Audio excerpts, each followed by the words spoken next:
आज हम बात करने वाले हैं टॉप 5 बेस्ट साईफाई सीरीज के बारे में। तो अगर आप साईफाई फैन हो तो ये वीडियो आपके लिए ही है। तो चलो स्टार्ट करते हैं। नंबर 5 पे आती है थ्री बॉडी प्रॉब्लम, जो कि नेटफ्लिक्स पे अभी हाल ही में रिलीज हुई है। थ्री बॉडी प्रॉब्लम बेस्ड है ली शीशिन के नॉवेल के ऊपर। इसमें होता यह है कि एक एलियन रेस है किसी दूसरे स्टार सिस्टम के प्लेनेट की, जिसका जो प्लेनेट है वो अनस्टेबल है। वो अनस्टेबल इसलिए है कि जो उनका स्टार सिस्टम है उसमें 3 स्टार्स हैं जो कि ऑलमोस्ट सिमिलर मास के हैं, जिसकी वजह से थ्री बॉडी प्रॉब्लम क्रिएट होती है, जिसमें स्टार्स का जो पाथ है वो आप प्रेडिक्ट नहीं कर सकते हो। तो कभी कोई स्टार प्लेनेट के बहुत करीब आ जाता है, जिसके हाई टेम्परेचर की वजह से प्लेनेट पे रहना मुश्किल हो जाता है। तो कभी स्टार सेफ डिस्टेंस पे होता है, जिसकी वजह से प्लेनेट पे रहना पॉसिबल होता है। तो वहाँ की जो सिविलाइजेशन है वो ग्रो करती है और फिर कोलैप्स होती है। इसलिए वहाँ पे जो रहने वाली एलियन रेस है वो अब न्यू प्लेनेट को देख रहे हैं जिनको वो होम बना सके। अब इधर अर्थ पे होता ये है कि कुछ साइंटिस्ट की टीम है जो लगातार एलियंस को सिग्नल भेज रही है, क्योंकि उन्हें लगता है कि बाहर शायद एलियंस हो सकते हैं। तो वो उन्हें लगातार सिग्नल भेज रहे हैं। एक दिन उस एलियन रेस को ह्यूमंस के सिग्नल मिल जाते हैं। अब वो अर्थ की तरफ आ रहे हैं। अभी उन्हें आने में अर्थ पे करीब 400 ईयर्स लगेंगे, बट वो ऑलरेडी अपने प्लान्स को एग्जीक्यूट करना शुरू कर दिया उन्होंने अर्थ पे। उनके कुछ ऑलरेडी लोग हैं जो उनके फॉलोअर्स बन चुके हैं और वो उन एलियंस के लिए काम कर रहे हैं। Three body problem science perspective से काफी अमेजिंग है। इसमें काफी साइंस के कूल कॉन्सेप्ट देखने को मिलते हैं। तो अगर आपको साइंस बहुत पसंद है, कुछ अलग देखने का मन है, तो थ्री बॉडी प्रॉब्लम को ट्राई कर सकते हैं। थ्री बॉडी प्रॉब्लम अपने आप में काफी इंटरेस्टिंग कॉन्सेप्ट है। इसको समझने में आपको काफी इंटरेस्ट आएगा। अभी इस शो का सीजन 1 नेटफ्लिक्स पे अवेलेबल है और सीजन 2 पे ऑलरेडी काम चल रहा है। अब बात करते हैं अपने नेक्स्ट शो की। नंबर 4 पर है the foundation. The foundation series available है एप्पल टीवी प्लस पे, जो कि आइजैक आसिमोव के नॉवल पे बेस्ड है। स्टोरी काफी आगे फ्यूचर की है, जब ह्यूमंस ने अपनी कॉलोनीज पूरी गैलेक्सी में सेटअप कर ली है और पूरी गैलेक्सी का एक एम्परर है। फाउंडेशन का सबसे यूनिक कॉन्सेप्ट ये है कि जो वो एम्परर है वो कभी चेंज नहीं होता है। उसकी एज जरूर बढ़ती है, बट जब वो ओल्ड हो जाता है तो उसका एक यंगर ब्रदर ही उसको रिप्लेस करता है, और वो यंगर ब्रदर और कोई नहीं, उसका खुद का क्लोन्ड वर्जन होता है। तो इस तरीके से at any time 3 brothers rule करते हैं पूरी गैलेक्सी पे। एम्परर का चाइल्ड वर्जन ब्रदर डॉन, उसका young version brother day and उसका ओल्ड वर्जन ब्रदर डस्क। और जो एम्परर है वो इतना पावरफुल है कि उसको कोई चैलेंज नहीं कर सकता है। उनके पास काफी एडवांस टेक्नोलॉजीज हैं और जो कुछ भी करंट एम्परर देख रहा होता है, बोल रहा होता है, सोच रहा होता है या कर रहा होता है, वो सारी चीजें रियल टाइम में रिकॉर्ड होती हैं। और वो सारे अदर जो क्लोन्ड वर्जन्स होते हैं जो कि ऑलरेडी क्रायो चेम्बर्स में स्लीपिंग मोड में है, वो उनके साथ लगातार सिंक में होती है। तो इस तरीके से एम्परर के कई सारे वर्जन्स हैं, कई सारे क्लोन्ड वर्जन्स हैं और उन सबकी शेयर्ड मेमोरी है आपस में। तो कभी भी एम्परर कुछ होता है तो दूसरा वर्जन उसकी जगह लेने के लिए हमेशा रेडी होता है। अब इसमें इंटरेस्ट तब आता है जब हैरी सेल्डन की इसमें एंट्री होती है, जो कि एक मैथमेटिशियन है। वो अपने आप को साइको हिस्टोरियन बोलता है, क्योंकि उसने एक न्यू ब्रांच ऑफ साइंस को क्रिएट किया है जो हिस्ट्री, सोशोलॉजी और मैथमेटिक्स को यूज करके ह्यूमन सिविलाइजेशंस का पॉसिबल फ्यूचर बता सकता है। वो साइको हिस्ट्री का यूज करके ये देखता है कि फ्यूचर में एम्पायर कोलैप्स होगा और ह्यूमंस डार्क एजेस में जाएंगे फॉर थाउजेंड्स ऑफ ईयर्स। ये बात एम्पायर को ऑब्वियसली बिल्कुल पसंद नहीं आती है और वो उसके साइको हिस्ट्री का मजाक भी उड़ाता है। But Harry Seldon is very certain और वो एम्पायर से परमिशन मांगता है कि उसको एक किसी दूर प्लेनेट पे फाउंडेशन क्रिएट करने दे, जहां पे ह्यूमन सिविलाइजेशन की सारी नॉलेज सेफली स्टोर होगी, ताकि अगर फ्यूचर में कभी डार्क एजेस आए तो ह्यूमंस इस फाउंडेशन को यूज करके जल्दी डेवलपमेंट्स कर सकते हैं और वापस सब कुछ ठीक कर सकते हैं। फाउंडेशन बहुत ही एपिक शो है। जो इसका वीएफएक्स है वो ग्रैंड स्केल पे है। इसके टोटल 2 सीजन आ चुके हैं और जो सीजन 2 का फिनाले है वो काफी सेटिस्फैक्शन देता है जिन्होंने सीजन 1 और सीजन 2 पूरा देखा। मैं इस शो को रिकमेंड करता हूँ, बट हाँ थोड़ा स्लो पेस्ड है। सीजन 1 में काफी कुछ बिल्डअप है और सीजन 2 में भी वो कंटिन्यू होता है, बट सीजन 2 के एंड में काफी क्लोजर मिलता है और सेटिस्फैक्शन मिलता है स्टोरी को।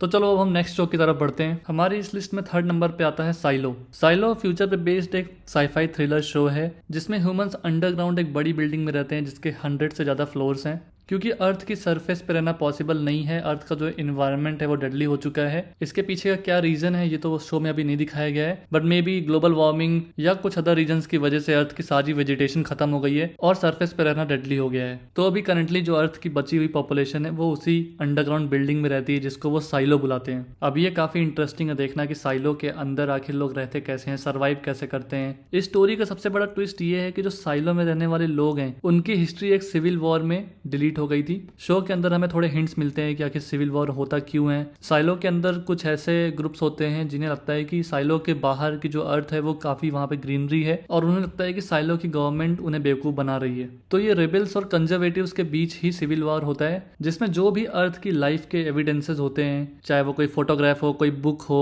कोई गैजेट हो, वो सारी चीजें जला दी जाती हैं और इस वॉर के एंड होने के बाद अर्थ के कोई भी पुराने गैजेट से डिवाइस साइलो में बैन कर दिए जाते हैं। अब ये पूरा शो का सेटअप है और शो की जो स्टोरी है वो स्टार्ट होती है इस सिविल वॉर के काफी सालों बाद, जहां पे एक यंग कंप्यूटर साइंटिस्ट को कुछ ऐसी फाइल्स मिलती हैं साइलो से रिलेटेड, जिससे साइलो के ऐसे सीक्रेट सामने आते हैं जो किसी और को नहीं पता होते हैं। शो में हमें पता चलता है कि ऐसे अभी और भी इंडिविजुअल्स हैं जिनको अभी भी बिलीफ है कि जो आउटसाइड वर्ल्ड है वहां पे ग्रीनरी है और अर्थ पे रहा जा सकता है। तो एक रेबेल ग्रुप दोबारा से फॉर्म हो रहा है और इस शो में हमें उन्हीं रेबेल ग्रुप्स और कंजर्वेटिव्स के बीच आपस में जो स्ट्रगल है वो देखने को मिलेगा। इस शो में काफी सारी किलिंग्स भी होती हैं और इन्वेस्टिगेशन भी होती है, काफी सारा सस्पेंस है और काफी इंटरेस्ट आता है जैसे ड्रामा अनफोल्ड होता है। मैं इस शो को हाईली रिकमेंड करता हूँ। इस शो की story full of thriller and suspense है। इसका सीजन 1 अभी एप्पल टीवी प्लस पे अवेलेबल है और सीजन 2 पे ऑलरेडी काम चल रहा है। अब हम चलते हैं शो नंबर 2 की ओर, जो कि मेरा पर्सनल फेवरेट है। लिस्ट में नंबर 2 पे आता है एंडोर, जिसकी स्टोरी स्टार वॉर्स यूनिवर्स पे बेस्ड है। अगर आपने अभी तक स्टार वॉर्स नहीं देखा है तो प्लीज मुझे कमेंट में बताना कि अभी तक क्यों नहीं देखा है। स्टार वॉर्स एक अलग ही यूनिवर्स है यार, तो प्लीज देखो। और जिन्होंने स्टार वॉर्स देखी है बट एंडोर अभी तक नहीं देखा, तो मैं तुम्हें हाईली रिकमेंड करता हूँ कि एंडोर देखो, क्योंकि एंडोर की जो स्टोरी है वो जेडाई ऑर्डर के कोलैप्स होने के बाद की है और जब एम्पायर कंप्लीटली पूरी गैलेक्सी पे रूल कर रहा है और कैसे हर जगह इनजस्टिस और क्रुएलिटी फैली हुई है। एंडोर की स्टोरी हमें दिखाती है कि कैसे एम्पायर डिफरेंट प्लैनेट्स, कल्चर और लोगों को एक्सप्लॉइट करता है अपने फायदे के लिए, और लोग कैसे इन सब चीजों को बियर कर रहे हैं। बट बियर करने की भी एक लिमिट होती है और कैसे एक आदमी धीरे धीरे रेबल बनता है, उसकी ये स्टोरी है। ये स्टोरी है कासियन एंडोर की, जिसका होम प्लेनेट है कैनारी। कैनारी में एम्पायर के लोग माइनिंग करते हैं और जब वहां के नेटिव्स उनसे फाइट बैक करने की कोशिश करते हैं तो स्टॉर्म ट्रूपर्स उन्हें इजीली मार देते हैं। बट कैसियन एंडोर लकीली एक स्कैवेंजर लेडी से मिलता है जो उसे अडॉप्ट कर लेती है और वो लोग किसी दूसरे प्लेनेट में सेटल हो जाते हैं। तो एंडोर ने अपने चाइल्डहुड से ही एम्पायर का एक्सप्लॉयटेशन झेला है और उसके अंदर का रेबल धीरे धीरे शो में बाहर आता है जब वो लूथेन से मिलता है। लूथेन एक पावरफुल पर्सनालिटी है और वो अंडरकवर रेबल ऑपरेशंस रन कर रहा है। वो अपने किसी एक ऑपरेशन के लिए एंडोर को रिक्रूट करता है और स्टोरी वहां से बहुत इंटरेस्टिंग बनती है। एंडोर के पास काफी सारी स्किल्स हैं, उसे इंपीरियम टेक्नोलॉजी एंड शिप्स के बारे में काफी नॉलेज है और वो एक अच्छा पायलट भी है। एंडोर में हमें एम्पायर की इनर वर्किंग्स के बारे में सबसे ज्यादा नॉलेज मिलती है जितनी किसी other star Wars TV show या मूवी में कभी नहीं दिखाई गई है। उनकी इंटेलिजेंस एजेंसी कैसे काम करती है, उनके ऑफिसर्स क्या सोचते हैं और वो लोगों के साथ कैसे बिहेव करते हैं, ये सारी चीजें बहुत ही ज्यादा डिटेल में दिखाई गई हैं। इसकी राइटिंग बहुत ही ज्यादा इंटरेस्टिंग है। 3 एपिसोड्स के मिनी आर्क्स हैं और हर एक मिनी आर्क के बाद काफी अच्छा सेटिस्फैक्शन है, अच्छा क्लोजर मिलता है। कैरेक्टर डेवलपमेंट नेक्स्ट लेवल है। इस शो के कई सारे कैरेक्टर्स आपको काफी पसंद आने वाले हैं। ओवरऑल मैं इस शो को हाईली रिकमेंड करूंगा। रिबेलियन से पहले कैसे इंडिविजुअल फोर्सेस आपस में कंबाइन होती हैं सो दैट वो एम्पायर को हरा सके और एक न्यू ऑर्डर स्टैब्लिश कर सकें। अब हम चलते हैं अपने नेक्स्ट शो की ओर, बट उससे पहले अगर आपने अभी तक चैनल को सब्सक्राइब नहीं किया है तो प्लीज सब्सक्राइब कर लो, क्योंकि मैं ऐसे ही इंटरेस्टिंग रिकमेंडेशंस लाता रहूंगा। ओके, तो अब बात करते हैं लिस्ट के नंबर 1 शो की, जिसका नाम है दी एक्सपेंस। एक्सपेंस काफी अंडररेटेड है और करंटली अवेलेबल सारे साईफाई शो में सबसे ज्यादा एक्यूरेट है। एक्सपेंस की स्टोरी स्टार्ट होती है नियर फ्यूचर में, जहाँ पे ह्यूमन सिविलाइजेशन ने सोलर सिस्टम को कॉलोनाइज कर लिया है। तो ह्यूमन सिविलाइजेशन अब मार्स पे, मून पे और फर्दर एस्ट्रॉइड बेल्ट को भी कॉलोनाइज कर लिया है।